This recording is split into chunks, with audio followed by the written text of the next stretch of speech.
Welcome to the Korea Pro podcast. I'm your host, Jeongmin Kim, the editorial director of Korea Pro. And I'm John Lee, the editor of Korea Pro. Join us for a weekly 15-minute conversation as we dive into the most pressing stories shaping South Korea and dissect the most complicated ones for you.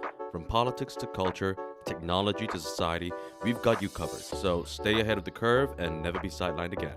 So get ready for a fresh perspective on South Korea's news. This is the Korea Pro podcast. All right, everyone, welcome back to the Korea Pro podcast. It is now Thursday, May 23rd, a little before 2:30 in the afternoon.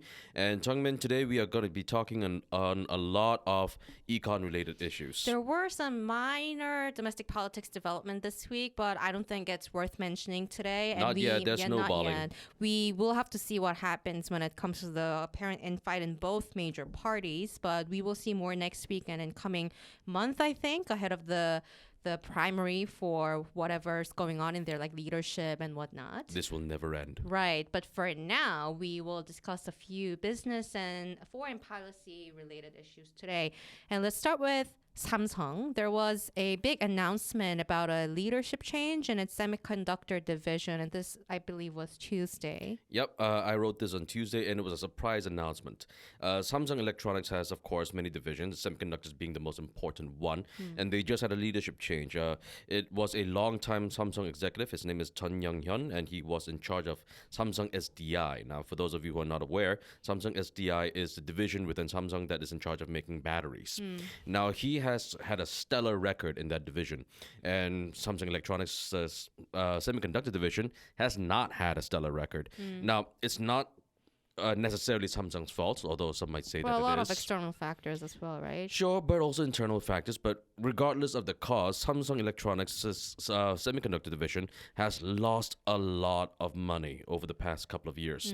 In 2022 alone, Samsung Electronics recorded a $15 billion loss, or is it $12 billion loss? It was a huge loss, and so now, thankfully, things are turning around, and Samsung actually recorded a profit, something over the 930% profit compared to the previous year. In the first quarter. Yeah, and that shows you just how much of a loss that they had before this. And so now they're starting to put up profits again, but Samsung Electronics is now worried. They're facing competition from TSMC, from Intel, from Micron, from anyone who's building chips, and so they're saying, let's turn things around. This guy, Jun Young-hyun from SDI, has had a good record, so let's bring him in. And so that's the change that we've just seen. So what are the financial challenges right now? Well, that's the thing. They brought along Jun Young-hyun to help turn the ship around, to make it profitable and to make keep Samsung's leadership within the industry.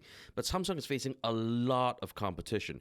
And it's not just competition from individual companies like TSMC or Micron or Intel. Remind our listeners what TSMC is. TSMC is, of course, the Taiwanese flagship company that makes semiconductors as well. It is the world's #1 company when it comes to semiconductors. And Samsung is desperately trying to be competitive with TSMC, and so far, it is not looking good for Samsung. I see. And so, sure, it's facing competition from within industries, but we also have to remember that there's a lot of tech sovereignty going on in the world. Countries are reshoring, countries are raising protection laws, and so because of all these things that are going on, Samsung has now had to find itself having to make significant investments in the US, in Japan. And because of all these different kinds of investments that Samsung is making, Samsung is bleeding money wherever it goes. And so Jun Young-hyun has been appointed to turn things around, but he's just one man. Right. Can he do this? That's got to be the biggest challenge that he's going to have. So now, this Jun Young-hyun is despite the stellar record personally, what are the potential risks that he is facing as he leads Samsung Semiconductor division? Well, one of the biggest criticisms that he's facing, and to be honest, it's not really his fault, but it's his age. He's 64 years old. Now, when it comes to batteries, you can use old school business techniques and just power through. Make some trade deals with countries like Chile to find lithium and try to incorporate as much of the supply chains as possible. But this is now semiconductors. It's South Korea's biggest export. It's Samsung's flagship, and it's facing a lot of internal struggles. There's a lot of issues that have prevented Samsung from going into producing the kinds of semiconductors that TSMC makes. And in order to do this, they'll have to go into the foundry business. They'll have to invest billions upon billions of dollars. But will he be open to? Will he be open to it? Does he have the innovative capacity at his age to compete with other, say, TSMC leaders who might be younger than him, who have who have a vision for the future? Does he have one? Right. Age doesn't necessarily mean that they lack innovation, but then the way of thinking and like who he hires going forward will be also important. Exactly. Next topic.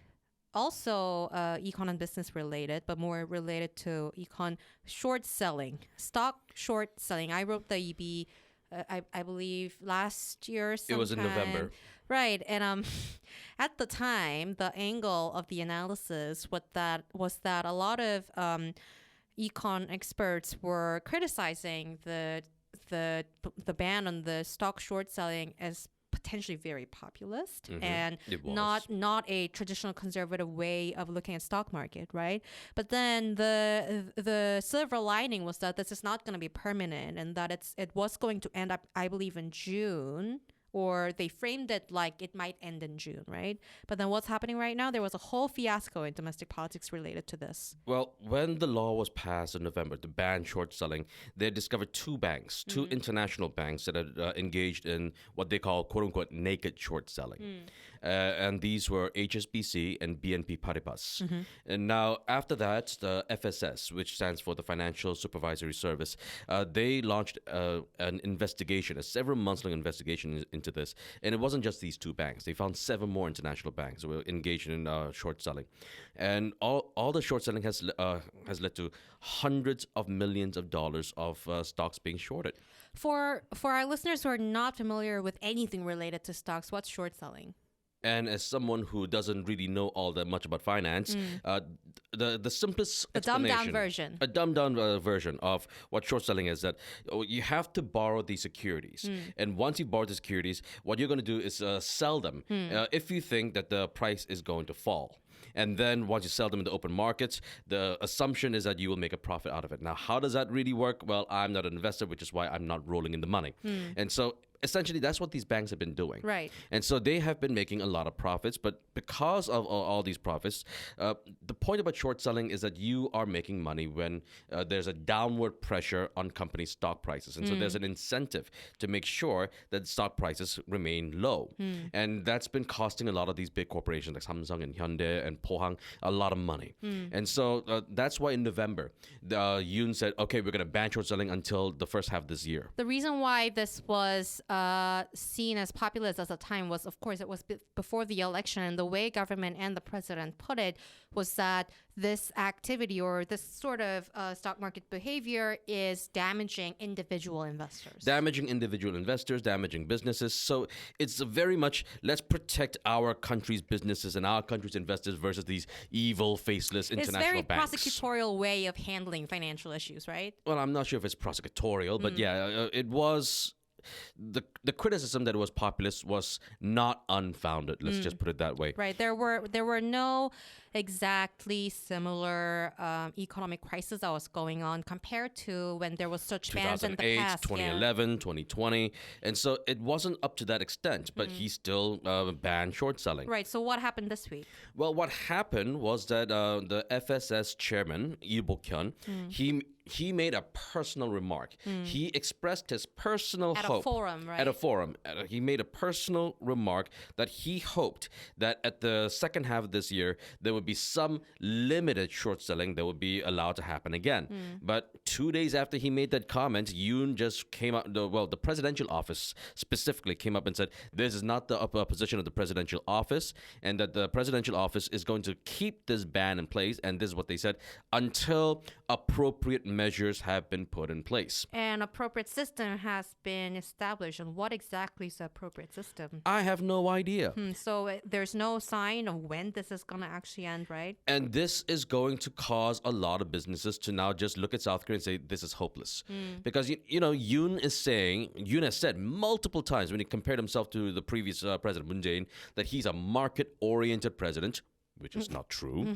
And with this continued ban on short selling, it's going to prevent a lot of investors, especially those who invest in short selling, and those who need to hedge their bets regarding which price might fall or rise. This is going to cause a lot of businesses to say South Korea is not a safe market to invest in. It's a very interventionist method, and it actually distorts the market a little bit, right? There's going to be a lot of investors in Hong Kong who are going to say, okay, Korea is not the place that we're going to invest in. Let's go back and invest in Shanghai, for example. And so this is going to cause a lot of capital inflow issues, capital outflow issues. It's a mess. Talking of a mess, there was another fiasco where the presidential office was quick to say that, oh, this wasn't the president's idea and we weren't briefed about this, which is overseas purchase issue, direct purchase issue, 해외 직구 related to, apparently initially aimed at malls like Temu, Alibaba. There were supposedly 80 different categories that you wouldn't be able to buy if it didn't have this KC trademark, Korea certification, which is a certification that says that this product is safe. Now, we covered this before, but when a number of South Korean consumers bought items from Temu or Alibaba, these Chinese online platforms, reports indicated that there were a lot of these products that had a lot of carcinogens in them, cancer-causing elements in them. Yeah, and especially recently because of news reports about how these were also related to products for children. That's why it became major headline recently, right? Sure. And so the presidential office floated this idea that they are going to have a ban on these 80 products. Wasn't it a ministry? I'm not quite sure. So a ministry was reviewing this, I think. And then, or it was put as 정부, like someone in the government reviewed this. And then it got into social media and people started asking questions to each other online. Like, so I was planning to get this doll from China and is this going to get banned? And others were asking also, like, I was going to move to another country and apparently this is going to get censored now as well, blah, blah, blah, blah, blah. It sort of spiraled into a whole lot of different types of rumors. There were a lot of people complaining about this, and for rightful reasons. It would significantly reduce consumer choices. And so, yeah, the presidential office came out and said, we are not going to do this, but... And we never heard about this, It's not that we never heard about this. What happened was that the presidential office, an official, he gave a back brief, and what he said was that this idea is going to be cancelled. We're going to pretend that none of this happened. But what was surprising was that he said specifically that this order or this initiative did not come from the president himself. Right, that's what I mean by he didn't hear it. I mean, they framed it like, oh, this has nothing to do with the president. We never briefed him. Nobody briefed him on this. So that raises a whole lot of constitutional issues. Also, why are you saying this? Right. If the president did not hear about this, and if the president was not part of the decision-making process, then who made that order, and who superseded the president's authority? Also, why are you stressing that it's nothing to do with the president? It really boggles the mind. The elections are over. Yoon doesn't have to worry about elections anymore. He doesn't even have to worry about his own poll numbers anymore. But they made that very weird, they're still tiptoeing around confounding announcement. Like they still like reading between the lines. They still tiptoe around accountability for the president, the feelings of the president. It's very weird to see. Now, there's probably a whole lot of other things that are going at play right now. The special investigations into his wife, into the Ministry of Defense. So probably they say we can't add another one to the list, and so they made that. But probably. It was a really weird announcement to make. It was a weird back brief. Unlock the full Korea Pro experience by joining our community. Stay informed, stay ahead, and never miss a beat on Korean affairs that matter. Subscribe today and transform the way you understand Korea. Week ahead. What's the latest on the Naver versus Line Yahoo issue? This is an ongoing thing, and it is not looking good for Naver. Again, because of the Japanese ministry's guidance to Line Yahoo to reduce their financial dependence on Naver, and there's ongoing discussions between Naver and SoftBank, which have 50-50% stock control over Line Yahoo.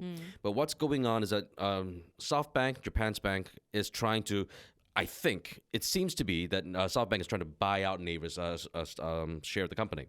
But what's going on is that even if that doesn't go through, Line Yahoo is expanding throughout much of Asia, Taiwan, Southeast Asia.